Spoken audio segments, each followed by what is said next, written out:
Déjà, j'aimerais bien commencer par dire que l'abus d'alcool est dangereux pour la santé, parce que cette histoire, elle est arrivée un soir, du coup, à Nantes, où en fait, on avait des potes qui avaient ouvert un bar. Et c'était un bar qui était surtout spécialisé dans les bonnes bières, et notamment les bières fortes. Le début de soirée, ça va, ça se passe bien, sauf que du coup, les bières s'enchaînent. Je pense qu'il y a eu aussi quelques maîtres de shooters qui ont dû interférer dans la soirée. Du coup, le reste de la soirée commence à devenir un peu plus sombre et un peu plus flou pour moi. C'est plus facile de parler de ça en rigolant des années plus tard, c'est qu'au final, il n'y a rien eu de grave qui s'est passé. On va faire un bond dans le temps et directement se retrouver le lendemain matin, où je me retrouve attablé avec des ouvriers dans un chantier.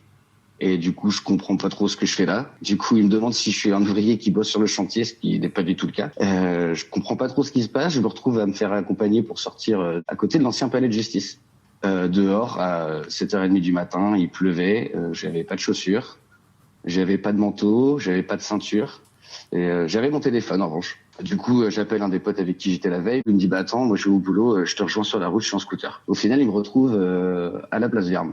Et il me dit « Mais qu'est-ce que t'as fait? Qu'est-ce qui s'est passé ?» Et lui, il comprend pas trop non plus parce que il est parti plus tôt. Du coup, on se dit « Bah, il faut quand même qu'on retrouve tes affaires ». Donc ça veut dire qu'elles sont là où tu t'es réveillé. Et sauf que moi, je savais juste me rappeler que c'était dans un chantier. Et je me retrouve de nouveau sur la place de l'ancien palais de justice. Et là, je vois le gros bâtiment en chantier. Et là, ça me dit quelque chose. Et on tombe sur des ouvriers, ils me regardent et font « Hé, mais c'est toi le gars de la laine de verre ?» Et à ce moment-là, je fais oui, ok, peut-être. Pourquoi ? En fait, on t'a retrouvé ce matin. T'étais dans le bâtiment, t'avais déroulé un rouleau de laine de verre neuf, tu t'en es servi comme matelas, et t'avais enlevé toutes tes affaires. Du coup, je pense qu'elles sont quelque part là-bas. On fait tout un tour, on retourne à l'intérieur du chantier. Donc, je revois tout le chemin que j'ai pu parcourir à l'intérieur de cet énorme bâtiment qui était en travaux. Et donc, j'arrive à la dite pièce où il y avait effectivement un rouleau de laine de verre qui était déroulé. Et il y avait éparpillé un peu partout toutes mes affaires. Donc, mon manteau avec mon portefeuille dedans. Il y avait également mes chaussures qui étaient ailleurs. Et donc, voilà, je récupère à peu près tout. Sauf les clés de mon appartement.